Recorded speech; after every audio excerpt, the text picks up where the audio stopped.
রাষ্ট্রপতি শাহাবুদ্দিন চুপ্পুকে নিয়ে চারদিক থেকে নানান সিদ্ধান্ত এবং পদক্ষেপ দৃশ্য পড়ে আসছে, যার একটা তাৎপর্য হচ্ছে নিরুপায় অসহায় বিএনপি সরকার বেশি দিন টিকতে পারবে না। দর্শক, জামাত এনসিপি উঠে পড়ে লেগেছে রাষ্ট্রপতি শাহাবুদ্দিন চুপ্পুকে এবার জয় বাংলা করে দিতে হবে, তাকে সরিয়ে দিতে হবে, অপসারণ করতে হবে।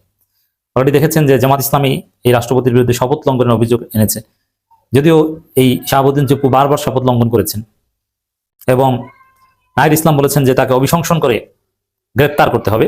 সংসদের প্রথম অধিবেশনে তাকে অভিশংসন করার দাবি উঠেছে এবং ডেফিনেটলি অভিশংসন বিল, যেটা যে কোনো এমপি উত্থাপন করতে পারে না আইন অনুযায়ী, যেটাকে বেসরকারি বিল বলে, জামাত এনসিপির এমপিরা হলেও তারা বেসরকারি বিল উত্থাপন করবেন এবং রাষ্ট্রপতির ভাষণের সময় জামাত এনসিপির এমপিরা সংসদ বর্জন করলেও করতে পারেন। হ্যাঁ, সংসদ বর্জন করার রীতি রয়েছে, রাষ্ট্রপতির ভাষণ তারা নাও শুনতে পারেন, ওয়াক আউট করতে পারেন। এর মানে সংসদ অধিবেশন শুরুর মুহূর্তেই সংসদে তোলপাড় লেগে যাবে। শুধু এভাবেই এই শাহাবুদ্দিন চুপ্পুকে সরানোর চেষ্টা করা হচ্ছে না, এমনকি শাহাবুদ্দিন চুপ্পুর বিরুদ্ধে প্রয়োজনে এনসিপি রাজপথে মিছিল করবে। বিশেষ করে সংসদের প্রথম অধিবেশনে, সংসদ শুরু হওয়ার কিছুদিনের মধ্যেই যদি অভিশংসনের কোনো যে বিল উত্থাপন করা হবে সেই বিল যদি কার্যপ্রণালী বিধিতে উত্থাপিত না হয়, অথবা যদি বিএনপি এটাকে কোনোভাবে নেগেট করে, যেহেতু বিএনপির ব্রুট মেজরিটি আছে, তাহলে রাজপথে মিছিল করা রাষ্ট্রপতিকে সরাতে, এতেও এনসিপি প্রস্তুত রয়েছে। শুধু এটা নয়, এখন আরেকটা সিদ্ধান্ত, শাহাবুদ্দিন চুপ্পুকে অপসারণ করে নতুন রাষ্ট্রপতি নিয়োগে আইনি নোটিশ, লিগ্যাল নোটিশ দেওয়া হয়েছে। এখন এই লিগ্যাল নোটিশ দিয়ে রাষ্ট্রপতি চেঞ্জ হয় না, বা এটার মাধ্যমে কিছু হবেও না, এই লিগ্যাল নোটিশের জবাবও হয়তো আসবে না, কিন্তু জামাতপন্থী এনসিপি পন্থীরা এই লিগ্যাল নোটিশ দিচ্ছে। তবে এই লিগ্যাল নোটিশের রাজনৈতিক তাৎপর্য আছে। এর মানে চারদিক থেকে রাষ্ট্রপতি শাহাবুদ্দিন চুপ্পুকে অপসারণ করতে নানান উদ্যোগ, রাজপথ, সংসদ কিংবা লিগ্যাল নোটিশ সবকিছু চলছে। রাষ্ট্রপতির উপর কোনো লিগ্যাল নোটিশ চলে না, রাষ্ট্রপতি আইনের ঊর্ধ্বে, অতএব লিগ্যাল নোটিশের কারণে তার কিছুই হবে না। যদিও লিগ্যাল নোটিশটা রাষ্ট্রপতিকে দেওয়া হয়নি, আমরা আসছি লিগ্যাল নোটিশের কন্টেন্ট কি সে বিষয়ে। তবে এটা একটা উদ্যোগ যে তাকে সরাতে হবে। এই জনমত বা এই প্রেশার সরকারের উপর তীব্র থেকে তীব্রতর হচ্ছে যে রাষ্ট্রপতিকে অপসারণ করতে হবে। তো দর্শক, এই জায়গায় বিএনপি আসলে অসহায় কিংবা নিরুপায়। বিএনপির স্বার্থ যেহেতু হাসিল হয়ে গেছে, এখন এই যে লিগ্যাল নোটিশ কিংবা আরো নানান বিষয়ে জামাত এনসিপির প্রতিবাদ, বিএনপিকে গালাগালি, যে বিএনপি চুপ্পুকে আব্বা মানছে, এই সমালোচনায় বিদ্ধ হওয়া বিএনপির প্রয়োজন নেই। বিএনপির এখন চুপ্পুকে দরকার নাই। বিএনপিও পার্সপেক্টিভে বিবেচনা করলে বিএনপি চুপ্পুকে এখন অস্বীকার করতে পারে। এবং বিএনপির যারা মন্ত্রী এমপি হয় নাই, তারা কিন্তু ঠিকই চুপ্পুর বিরুদ্ধে বলছে। আসাদুজ্জামান রিপন নামের এক বিএনপি নেতা, তিনি কিন্তু বলছেন, স্পষ্টভাবে বলছেন, জোরালোভাবে বলছেন, ক্লিয়ারলি বলছেন যে চুপ্পু এই করেছে সেই করেছে, একে রাখার কোনো মানেই হয় না। এবং চুপ্পু শপথ লঙ্ঘন করেছেন, গোপনীয়তার শপথ লঙ্ঘন করেছেন। এখন শপথ লঙ্ঘন করলে কিন্তু ইমপিচমেন্ট করা যায়। এখন এই যে উত্তেজনা চুপ্পুকে নিয়ে, এটা বিএনপি চাইলে মুহূর্তে প্রশমন করে দিতে পারে। বিএনপি সরকার পক্ষ থেকে বললেই হয় যে ভাই আপনারা চিন্তা করেন না, জামাত এনসিপি এটা নিয়ে কথা বলার দরকার নাই, সংসদ খুললেই আমরা ইমপিচমেন্ট বিল উত্থাপন করব। এটা বললেই তো সবাই শান্ত, সবাই আলহামদুলিল্লাহ বলে, এবং চুপ্পু ব্যাগটা গুছায়, ঝামেলা শেষ হয়ে যায়। আবার কিছু বিব্রতকর পরিস্থিতি তারেক রহমানের, এটা এড়ানো কোনো ব্যাপার না। এটা ইউনূস এড়িয়েছিলেন না, রাষ্ট্রপতি চুপ্পু ছিল। চুপ্পুর মাধ্যমে যে কোনো, এমনকি জুলাই সনদের অধ্যাদেশেও স্বাক্ষর করিয়েছে, আদেশে স্বাক্ষর করিয়েছে। যে কোনো বিল, অধ্যাদেশ বঙ্গভবনে পাঠাতো ইউনূস, আর স্বাক্ষর হয়ে আসতো। রাষ্ট্রপতির মাধ্যমে তো ইউনূস সবকিছুই করিয়েছেন। কিন্তু জাস্ট জনমতের প্রতি শ্রদ্ধা রেখে, এবং মূলত উচিত ছিল চুপ্পুকে সরিয়ে দেওয়া এবং তাকে গ্রেপ্তার করা, কারণ তিনি একজন দুর্নীতিবাদ, দ্বৈত নাগরিক, বৈধভাবে তিনি রাষ্ট্রপতি থাকতেই পারেন না। আরো অনেক দুর্নীতির অভিযোগ তার বিরুদ্ধে আছে। সবচেয়ে বড় বিষয় হচ্ছে তিনি গণহত্যাকারীদের দোষর, পতিত ফেসিবাদের রাষ্ট্রপতি, তিনি বাংলাদেশের রাষ্ট্রপতি নয়। দর্শক, এই জায়গায় যেমন ইউনূস এড়িয়ে চলেছিলেন, ইউনূসের কোনো হাসি মাখা ছবি বা চুপ্পুর সাথে এরকম ইন্টারাকশন আমরা দেখিনি, এবং রাষ্ট্রীয় গুরুত্বপূর্ণ জায়গায় চুপ্পুকে যেতে দেওয়া হয়নি, এটা চুপ্পু নিজেই বলেছেন। তারেক রহমান 21 ফেব্রুয়ারিতে যেটা করেছিলেন, রাষ্ট্রাচার লঙ্ঘন করেছিলেন, এরকম করলে মানুষের বাহবা পেতেন, এরকম চালিয়ে যেতেন অভিশংসন পর্যন্ত। এটা কিন্তু করতে পারতো, কিন্তু না। এই সামরিক অবস্থানে 25 ফেব্রুয়ারি যে গিয়েছে সেনা হত্যা দিবস উপলক্ষে, সেখানে একদম রাষ্ট্রাচার মেনেছেন তারেক রহমান, মানতে বাধ্য হয়েছেন। কি করেছেন? রাষ্ট্রাচার হচ্ছে একই প্রোগ্রামে প্রধানমন্ত্রী এবং রাষ্ট্রপতি গেলে আগে প্রধানমন্ত্রী যাবেন, তারপরে রাষ্ট্রপতিকে রিসিভ করবেন, তারপরে রাষ্ট্রপতি বিদায় নেবেন, তারপরে প্রধানমন্ত্রী আসবেন, যেটা 21 ফেব্রুয়ারি তারেক রহমান করেন নাই। তারেক রহমান রাষ্ট্রপতির আগে গেছেন, রাষ্ট্রপতির সাথে দেখাই করেন নাই, তাকে বিদায়ও দেন নাই, রিসিভও করেন নাই। এটাই ছিল পারফেক্ট। কিন্তু এবার কেন রাষ্ট্রাচার মানতে বাধ্য হয়েছেন তারেক রহমান? কোনো দিক থেকে কোনো সমালোচনা তো উঠে নেই যে এটা আপনি কেন পালন করলেন না, এবং এর কোনো আইনি বাধ্যবাধকতা না, এটা জাস্ট একটা আচার। তো এই জায়গায় এটা বাস্তবতা যে বিএনপি অসহায় এবং নিরুপায়। কি চুপ্পুকে রাখবে কি রাখবে না এটা বিএনপি জানে না। চুপ্পু রাষ্ট্রপতি 28 সাল পর্যন্ত থাকবেন না অভিশংসন করে বা পদত্যাগ করতে বাধ্য করা হবে, এটা বিএনপি জানে না, তারেক রহমানও জানে না। এটা জানে কারা? জানে ইঞ্জিনিয়াররা। কোন ইঞ্জিনিয়াররা? যারা ইঞ্জিনিয়ারিং করে বিএনপিকে ক্ষমতা এনে দিয়েছে তারা। যেমন খলিলুর রহমানকে যারা পররাষ্ট্রমন্ত্রী পদে বসিয়ে দিয়েছে, অদৃশ্য যে শক্তি, সেই শক্তি জানে যে চুপ্পুকে সরানো হবে কি হবে না। এটা তারেক রহমান কিংবা বিএনপি জানে না। এই জন্য বলছি যে বিএনপি নিরুপায়, কি করবে তারা। তো দর্শক, ডিপ স্টেট, ভারত, যুক্তরাষ্ট্র, আরো নানান নেক্সাস আছে। তারা চায় চুপ্পু থেকে যাক এবং চুপ্পুর মাধ্যমে পুরো বিএনপি সরকার তাদের হাতে থাকবে। কারণ বিএনপিকে পুরোপুরি স্বাধীন হতে গেলে বিএনপিকে তো নাচাতে পারবে না। তো বিএনপির চাবিকাঠি ওই ডিপ স্টেট সহ যারা ইঞ্জিনিয়ারিং করে দিয়েছে তার হাতে রাখতে চায়। হাতে রাখার মাধ্যমে যখন মন চাইবে বিএনপিকে ফেলে দিবে। এবং ভারতের প্ল্যান কিন্তু এটা যে 1.5 বছরের মধ্যে একটা গণঅভ্যুত্থান ঘটিয়ে বিএনপি সরকার পতন ঘটানো এবং তারা তারপর আবার আওয়ামী লীগকে পুনর্বাসনের স্বপ্ন দেখে। আর এই কাজ যদি করতে হয় তাহলে যেহেতু 1.5 বছর আর চুপ্পুর মেয়াদ 1.5 বছরের বেশি আছে, তো চুপ্পুকে রেখে দেওয়া যায়। এইটা হচ্ছে ওই অদৃশ্য শক্তির ধান্দা। আর সেই অদৃশ্য শক্তির কাছে বিএনপি তারেক রহমান ধরা, বুঝতে পারছেন। এবার আসেন নতুন আরেকটা উদ্যোগ চুপ্পুকে সরাতে। শাহাবুদ্দিন চুপ্পুকে অপসারণ করে নতুন রাষ্ট্রপতি নিয়োগে আইনি নোটিশ। বর্তমান রাষ্ট্রপতি মোহাম্মদ শাহাবুদ্দিনকে অপসারণ করে নতুন রাষ্ট্রপতি নিয়োগে আইনি নোটিশ পাঠানো হয়েছে। সম্প্রতি জুলাইকে অসম্মান করে সাংবিধানিক দায়িত্ব ও শপথ পরিপন্থী বক্তব্য দেয় তাকে এই নোটিশ পাঠানো হয়। সুপ্রিম কোর্টে আইনজীবী ব্যারিস্টার শাহরিয়ার এই নোটিশটি পাঠান। নোটিশটি সংসদ সচিবালয় ও আইন সচিবের কাছে প্রেরণ করেন তিনি। এখন সংসদ সচিবালয় আইন সচিব এটা তারা কিছুই করতে পারবেন না। যাক, নোটিশ পাঠিয়েছেন, এটা রাজনৈতিক তাৎপর্য রয়েছে এবং যিনি পাঠিয়েছেন তিনি কিন্তু জামাতপন্থী। তো জামাতের হাতে সরাসরি অভিশংসন বিলুপ্তকরণ করার সুযোগ রয়েছে। তো এখন বিএনপি কি করবে? চুপ্পুর পক্ষেও সরাসরি বলতে পারছেন না, আমি সরাতেও পারছে না। নিরুপায় বিএনপি। কার কাছে নিরুপায়? অদৃশ্য শক্তির কাছে, যারা ইঞ্জিনিয়ারিং করে তারেক রহমানের ক্ষমতা এনে দিয়েছে তাদের কাছে নিরুপায়। অনেকেই বলবেন যে ভাই তারেক রহমান সরকার আসছে মাত্র 1 সপ্তাহ হয়েছে, এত কিছু বলেন কেন?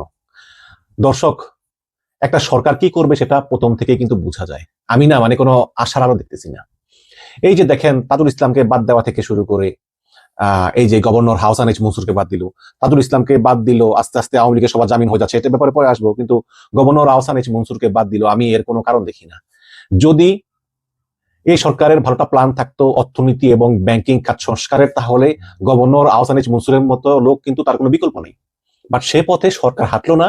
সরকার তাকে মব দিয়ে, গলা ধাক্কা দিয়ে ব্যাংক থেকে বের করে দিয়ে নিয়োগ দিল মুস্তাকুর রহমান নামে একজন গার্মেন্টস ব্যবসায়ী, ছোটখাটো গার্মেন্টস ব্যবসায়ী এবং ঋণ খেলাপি। 89 কোটি টাকা তিনি মিউচুয়াল ট্রাস্ট ব্যাংক থেকে ঋণ নিয়েছেন এবং এই ইউনূস সরকারের আমলে এই বিএনপির সুপারিশে মাত্র 2% দিয়ে তিনি এটাকে পুনঃতফসিল করিয়েছেন। তো এমন একজন ব্যক্তিকে গভর্নর নিয়োগ দেওয়া হলো এবং নিয়োগ দেওয়ার পর এই ঘুম থেকে উঠে দেখি নতুন খবর যে ন্যাশনাল ব্যাংকে 1000 কোটি টাকা দিবে বাংলাদেশ ব্যাংক।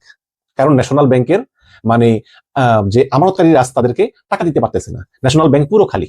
আমার ভাইয়ের ন্যাশনাল ব্যাংকে অ্যাকাউন্ট আছে একটা বাংলাদেশে, তো প্রায় আমাকে বলে ন্যাশনাল ব্যাংকে 1000 টাকা মানুষ দিতে পারে না, 5000 টাকাও দিতে পারে না। এত খারাপ অবস্থা ন্যাশনাল ব্যাংকের। একটা সময় ন্যাশনাল ব্যাংকটা মানে কত সমৃদ্ধশালী ছিল, কিন্তু এই ন্যাশনাল ব্যাংকের মালিক পক্ষ শিকদার ফ্যামিলি এবং এই আব্দুল্লাহ আল মিন্টুরা এরা সবাই মিলেমিশে পুরো ব্যাংকটাকে শেষ করে দিয়েছে। এখন নতুন সরকার আসার পরে তারা এই যে ব্যাংকের যে সংস্কার করতেছে, হ্যাঁ, যেমন ইউনূস সরকার, এই সংস্কারে কিছু শর্ত আছে। সেটা হচ্ছে যে এই যে ব্যাংকগুলো যদি সরকারি সহায়তা পেতে চায় তাহলে ব্যাংকের ম্যানেজমেন্ট চেঞ্জ করতে হবে, হ্যাঁ, এবং কিছু শর্ত মানতে হবে। এবং বাংলাদেশ ব্যাংক যে টাকাগুলো দিবে লোন হিসাবে, সে টাকাগুলোর ব্যবহার কোন খাতে হচ্ছে, কিভাবে হচ্ছে, এটা একটা স্বচ্ছতা থাকতে হবে।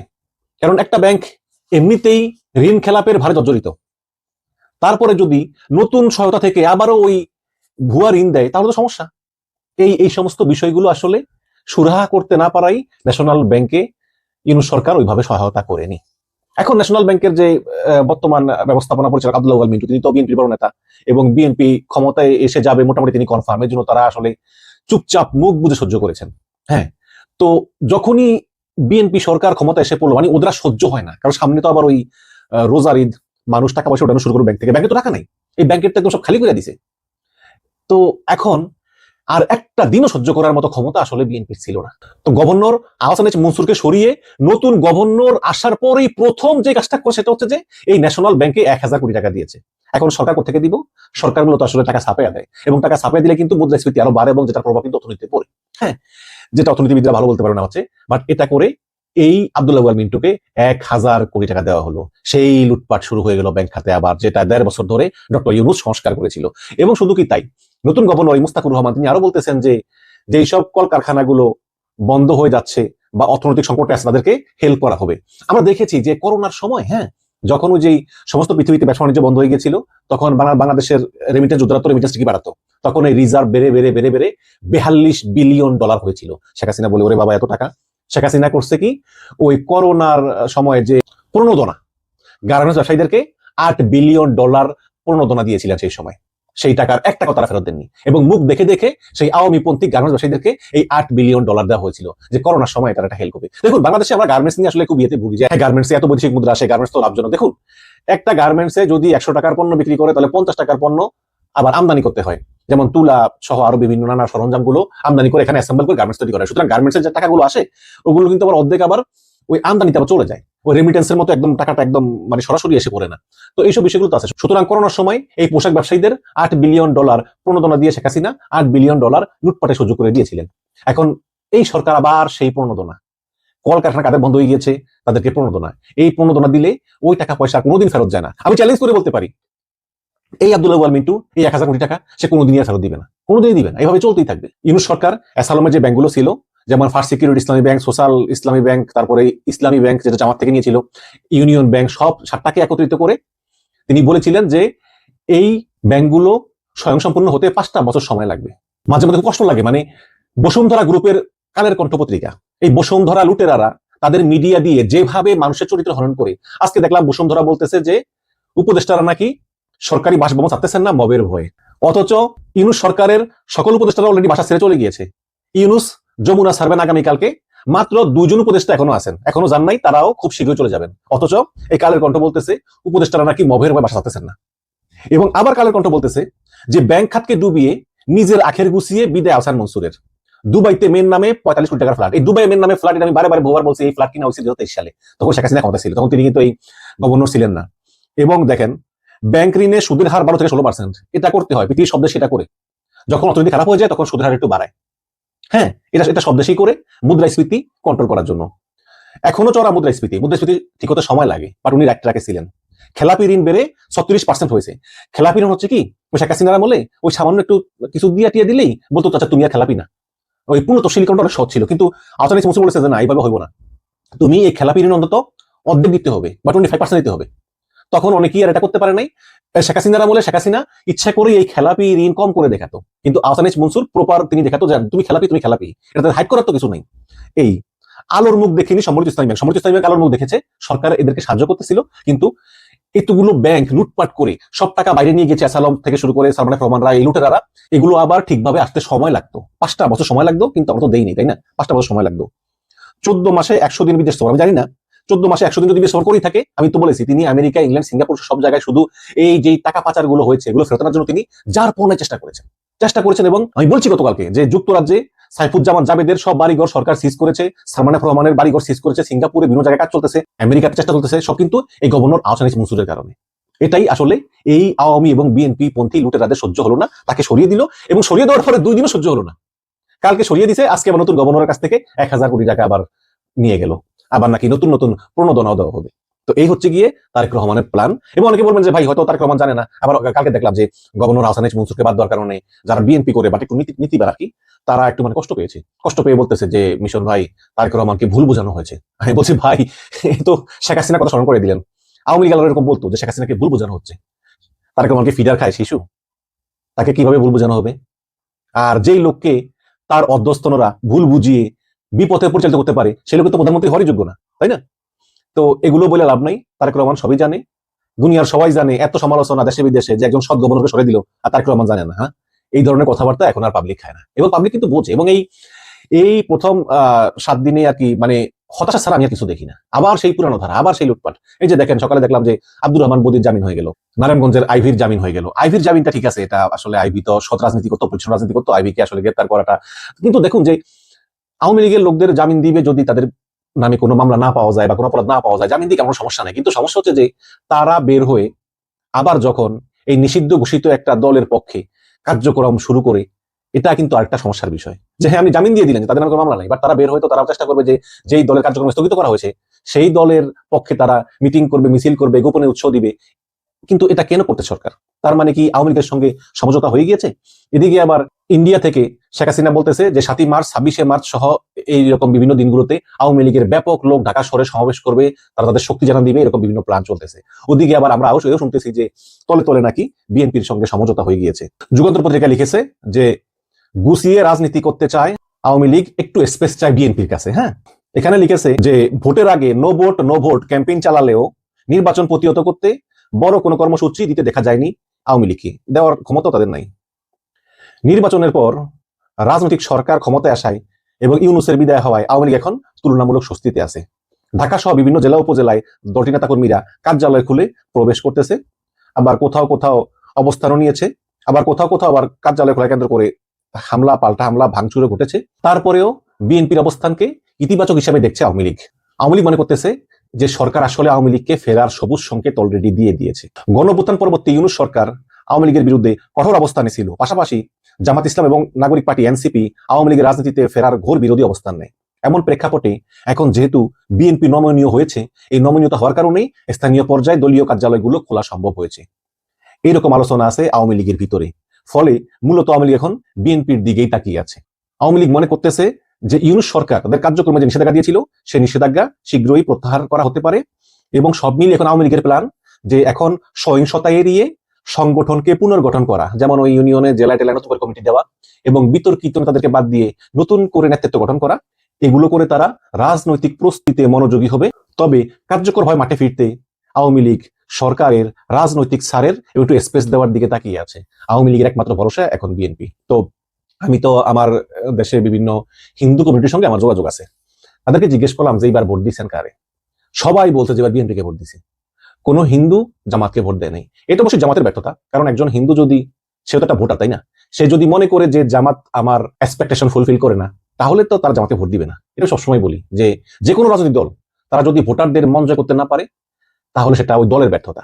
এখন জামাত ইসলামী তারা কি করবে সেটা তাদের বিষয়। এটা সত্য যে হিন্দু সম্প্রদায়ের বেশিরভাগ লোক তারা বিএনপিকে ভোট দিয়েছে এই কারণে যে হয়তো বা তারা মনে করতেছে যে বিএনপি তাদের এক্সপেকটেশন ফুলফিল করে। বাট আওয়ামী লীগ মনে করতেছে যে আমাদের যে ভোটগুলা এটা এখন যেহেতু বিএনপিকে দিয়েছে, এবং আওয়ামী লীগের অনেক লোক কিন্তু বিএনপিকে ভোট দিয়েছে, না হলে কিন্তু বিএনপি এইরকম 2/3 মেজরিটি পাওয়ার মতো দল কিন্তু এখনো না। কারণ জামাত ইসলামের যেই আমরা গণজোয়ার দেখেছি সেখানে কিন্তু 2/3 মেজরিটি নিয়ে বিএনপির জেতার কথা না, বাট তারা আওয়ামী লীগের ভোটগুলো এবং সংখ্যালঘুদের ভোটগুলো তারা একচেটিয়া পেয়েছে। এই কারণে আওয়ামী লীগ মনে করতেছে যে বিএনপি অন্তত কৃতজ্ঞতা দেখিয়ে হলেও বিএনপি আসলে আওয়ামী লীগকে স্পেস দিবে। এবং অলরেডি কিন্তু বিএনপি এই 7 দিনে অনেক বেহাস কথা বলে ফেলেছে। বিএনপির একজন বলতেছে যে চাঁদাবাজি না সমঝোতা, আরেকজন বলতেছে ইনকিলাব জিন্দাবাদ কোন ধরনের ভাষা। কালকে দেখলাম কুমিল্লার এক এমপি বলতেছে বিএনপির যে যদি স্ত্রী জামাতকে ভোট দিয়ে থাকে তাহলে স্ত্রীকে তালাক দিয়ে দাও। তো এই ধরনের কথাবার্তা কিন্তু চলতেই থাকবে এবং আস্তে আস্তে বিএনপি ক্রমে ক্রমে জনপ্রিয়তা হারাবে। এবং জনপ্রিয়তা হারালে হবে কি, যদি আওয়ামী লীগ এসে যায় তাহলে হবে কি দেখেন, আওয়ামী লীগের লোকগুলো কিন্তু জামাতের এমনিতেও ভোট দেয় না, এমনিতেও ভোট দেয় না, তাই না? আওয়ামী লীগের লোকগুলো ভোট দিচ্ছে বিএনপি। এখন যদি আওয়ামী লীগকে সামনে নির্বাচনে অংশগ্রহণ করতে দেওয়া হয় তাহলে কিন্তু আওয়ামী লীগ বিএনপির ভোট কাটবে। হ্যাঁ, জামাতের ভোট কিন্তু কাটবে না, আওয়ামী লীগ ভাগ বসাবে বিএনপির ভোটে, এবং জামাতের কাছে এটাই সুবর্ণ সুযোগ। কাজেই এখন তারেক রহমান কি প্ল্যান করতেছে, তিনি আওয়ামী লীগ কতটুকু স্পেস দিবেন? তবে আমার মনে হয় যে তারেক রহমান আওয়ামী লীগকে স্পেস দিবেন, আওয়ামী লীগের লোকদেরকে মুক্ত করবেন একে। একটা সময় দেখবেন আপনি ওই যে সালমান এফ রহমান, তারপরে আনিসুল হক সবাই বেরিয়ে গিয়েছে, কিন্তু তারেক রহমান একটা জিনিস করবে, সেটা হচ্ছে যে তারেক রহমান ওই শেখ ফ্যামিলিকে স্পেস দিবেন না, শেখ হাসিনা সহ যারা আছে, কিন্তু বাকি যে আওয়ামী লীগের লোকজন আছে তাদেরকে তারেক রহমান আস্তে আস্তে জামিন দিয়ে মুক্ত করে দিবেন। তো মুক্ত করে দিলে হবে কি, আওয়ামী লীগ ওই শেখ হাসিনাকে বাদ দিয়ে নতুন একজন বিকল্প নেতৃত্ব দিবে, বা পিছন থেকে কলকাঠি নাড়বেন শেখ হাসিনাই। তো এটাই হচ্ছে মোটামুটি প্ল্যান বলে আমার এখন পর্যন্ত মনে হচ্ছে। এখন দর্শক, তারেক রহমান কোন চুক্তি করে কোন প্ল্যান নিয়ে বাংলাদেশে আসছে আমি জানি না, অনেক অনেক কথা বলি, বাট এটা সত্য যে আওয়ামী লীগ এবং ভারত মিলে কিন্তু তারেক রহমানকে একটা ভালো ফাঁদে ফেলেছে। কি রকম ফাঁদে ফেলেছে এটা বুঝতে হলে আপনারা ওই ভোটের পার্সেন্টেজ গুলো একটু দেখেন। জামাত কোনোদিন 10%-এর বেশি ভোট পায় নাই, সেই জামাত এবং এনসিপি জোট এবার সম্মিলিতভাবে 40% ভোট পেয়েছে। 40%, 100%-এর ভিতরে। তাহলে এই ভোটগুলি কোত্থেকে এলো? খেয়াল করবেন, জামাত এর আগে মাত্র 10% ভোট পেত, এবার পেয়েছে 40%। হ্যাঁ, তাহলে বাকি 30% এক্সট্রা ভোট কোত্থেকে এলো? মূলত এই ভোটগুলি আসছে বিএনপির ভোট ব্যাংক থেকে। যারা বিএনপি করত এবং কট্টর জাতীয়তাবাদী ছিল, তারা এবারের বিএনপির কার্যক্রমে হতাশ হয়ে তারা এই বিএনপিকে ভোট না দিয়ে জামাত এনসিপিকে ভোট দিয়েছে। এবং এটা শহরে হয়েছে বেশি, গ্রামে হয়েছে কম। বাট প্রচুর ভোট এই জামাত এনসিপিতে এসেছে। আওয়ামী লীগের ভোট কিন্তু জামাত এনসিপিতে খুবই কম আসছে, কিন্তু বেশিরভাগ ভোটই আওয়ামী লীগের বিএনপিতে গেছে। কিন্তু বিএনপির যারা অরিজিনাল কর্মী, জাতীয়তাবাদী, তারা প্রচুর প্রচুর পরিমাণে তারা জামাত এনসিপিকে ভোট দিয়েছে বিএনপির উপর বিরক্ত হয়ে, এবং এই কারণেই জামাতের সমর্থন 10% থেকে 40% এসে গিয়েছে। তাহলে প্রশ্ন হচ্ছে যে বিএনপি তাহলে এতগুলো আসন কেন পেল? এই কারণে যে প্রকৃত বিএনপির কর্মীরা বিএনপিকে ভোট না দিয়ে জামাতকে ভোট দিলেও সংখ্যালঘু এবং আওয়ামী লীগের লোকেরা প্রচুর পরিমাণে প্রায় 100% বিএনপিকে ভোট দিয়েছে, এবং তারা মনে করতেছে যে একমাত্র বিএনপি ক্ষমতায় আসলেই আওয়ামী লীগের পুনর্বাসন সম্ভব। এবং এটা তারা স্পষ্ট বলেছে, ভোটের মাঠেও বলেছে। ভোটের মাঠে আওয়ামী লীগের ভোট বলেছে যে তোমরা যারা সংখ্যালঘু আছো, যারা আওয়ামী লীগ আছো, তারা বিএনপিকে ভোট দাও, দিলে তোমাদের দলকে আমরা পুনর্বাসন করবো। এটা তো আর কোনো গোপন বিষয় না, এটা তো ওপেন সিক্রেট। এখন প্রশ্ন হচ্ছে যে এত বড় পরিমাণে মানুষ তারা কেন বিএনপিকে ছেড়ে তার জামাতে আসলো? এর কারণ হচ্ছে বিএনপি তাদের মিনিমাম যে এক্সপেকটেশন সেটাও তারা ফুলফিল করতে পারেনি। তারা নির্বাচনের আগে থেকেই জুলাই সনদ সহ বাংলাদেশ জাতীয়তাবাদের যে আদর্শ সেটার বিরুদ্ধে তারা অবস্থান নিয়েছে। তাদের দল সেই শহীদজির আদর্শ এবং বেগমজির আদর্শকে অনুসরণ করেনি, এবং যেই পরিমাণ ভোট বিএনপি থেকে জামাতে চলে গিয়েছে বা এনসিপিতে চলে গিয়েছে, আগামী নির্বাচনে সেই ভোটগুলো তো ফেরত যাবেই না, বরঞ্চ বিএনপি থেকে আরো অনেক অনেক অনেক অনেক ভোটাররা চলে যাবে জামাত এবং এনসিপিতে। কারণ অলরেডি আমি তো খেয়াল রাখি যে অলরেডি গভর্নর আহসান এইচ মনসুরের পদত্যাগে বিএনপির অনেক ইয়াং জেনারেশন যারা, তাদের হৃদয় রক্তক্ষরণ হচ্ছে। যারা চাঁদাবাজি করে একটু বয়স বেশি হয়ে গেছে আমাদের মতো, তারপরে এগুলো তো লোভী বেশি, যার বয়স বেশি হয়ে গেছে আর কিছু করার নাই, এখন এতদিন পরে বিএনপি আসছে, লুটে পুটে যা খেতে পারি, 17 বছর পারছিলাম। কিন্তু ইয়াং যে জেনারেশন গুলো যারা বিএনপি করতেছে, বিশেষ করে ছাত্রদল অনেক নেতা কিন্তু হৃদয় রক্তক্ষরণ হচ্ছে, তারা সহ্য করতে পারতেছে না। অনেকেই বলতেছে একই হলো একই হলো একই হলো। তো এই ধরনের ছেলেপেলেগুলো যাদের ভিতরে ন্যূনতম আদর্শ অবশিষ্ট আছে, তারা সামনের নির্বাচনে বিএনপিকে ভোট দিবে না, তারাও জামাতে চলে আসবে। এবং নিরপেক্ষ অনেক লোক যারা সুইং ভোটার গুলো, তারাও জামাতে চলে আসবে। সুতরাং এবারের নির্বাচনে যদি আওয়ামী লীগের এবং সংখ্যালঘুদের ভোটগুলি বিএনপি না পেত, তাহলে 2/3 মেজরিটি তো দূরের কথা, তারা সামান্য ব্যবধানে হেরে যেত। যদিও জামাত খুবই অগোছালো দল, জামাতের ভালো কোনো তাও নাই, তারপরেও কিন্তু বিএনপি এতগুলো আসন পেত না। শুধু এই আওয়ামী লীগের ভোটের উপর নির্ভর করেই এবং সংখ্যালঘুদের ভোটের নির্ভর করে কিন্তু বিএনপি এই 2/3 মেজরিটি পেয়েছে। এবং আওয়ামী লীগের এই ভোটগুলো পাওয়ার জন্য বিএনপি ভারতের মধ্যস্থতায় আওয়ামী লীগের সঙ্গে আতাত করেছে, এবং স্থানীয় পর্যায়ে বিএনপির লোকেরা ভোটের আগে স্থানীয় আওয়ামী লীগের লোকদেরকে পুনর্বাসন করার প্রতিশ্রুতিও কিন্তু স্থানীয়ভাবে দিয়েছিল, যেটার অনেক ভিডিও রেকর্ডও আমরা দেখেছি। এখন তারেক রহমান কিন্তু জানে যে এই নির্বাচনই শেষ নির্বাচন না, সামনে স্থানীয় সরকার নির্বাচন আছে, সিটি কর্পোরেশন নির্বাচন আছে, প্রশাসনে মিডিয়াতে ঘাপটি মেরে থাকা আওয়ামী লীগের লোকেরা আছে, এদের সমর্থন কিন্তু বিএনপির লাগবে। 5 বছর পরে আবার সাধারণ নির্বাচন আছে, যেটা হবে তত্ত্বাবধায়ক সরকারের অধীনে। হ্যাঁ, তো তারেক রহমান ভালো করেই জানে যে তারেক রহমানকে সামনের দিনে যে কোনো নির্বাচনের বৈতরণী পার হতে গেলেই আওয়ামী লীগের সহায়তা তার লাগবেই লাগবে। সুতরাং তারেক রহমানের সামনে আওয়ামী লীগের পুনর্বাসন এবং ভারতের কথা শোনা ছাড়া আর কোনো বিকল্প নাই। এই কারণেই আপনি দেখবেন যে একের পর এক আওয়ামী লীগের লোকেরা জেল থেকে বেরোতেই থাকবে এবং খুব শীঘ্রই তাদের কার্যক্রমের উপর থেকে নিষেধাজ্ঞা উঠিয়ে দেওয়া হবে। কিন্তু যে মেইন সমস্যাটা সেটা হচ্ছে যে এই যে একের পর এক আওয়ামী লীগকে ছেড়ে দিবে এবং ভারতের কথা মতো চলবে, এটা কিন্তু বিএনপির যে পুরাতন বিএনপি, যারা বিএনপির জাতীয়তাবাদী আদর্শ ধারণ করে, তারা কিন্তু কোনোদিন এটাকে ভালোভাবে নিবে না। তারা বলবে যে বেগম জিয়ার বিএনপি, জিয়াউর রহমানের বিএনপি এবং তারেক রহমানের বিএনপি এক নয়। এবং এই লোকগুলো দেখবে যে তারা যেই বাংলাদেশী জাতীয়তাবাদ ধারণ করে, সেটা তারা বিএনপির কাছ থেকে পাচ্ছে না, সেটা তারা পাচ্ছে জামাত এনসিপির কাছ থেকে। সুতরাং এই লোকগুলো জামাত এনসিপির দিকে ভেড়া শুরু করবে, এবং বিএনপির এই অরিজিনাল যে সাপোর্টার গুলো, তারা যতই একে একে জামাত এবং এনসিপির দিকে যাওয়া শুরু করবে, ততই বিএনপি আওয়ামী লীগের উপর বেশি বেশি বেশি বেশি করে নির্ভরশীল হয়ে পড়বে। বিএনপি বুঝতে পারবে যে আওয়ামী লীগ ছাড়া আমাদের আর উপায় নেই।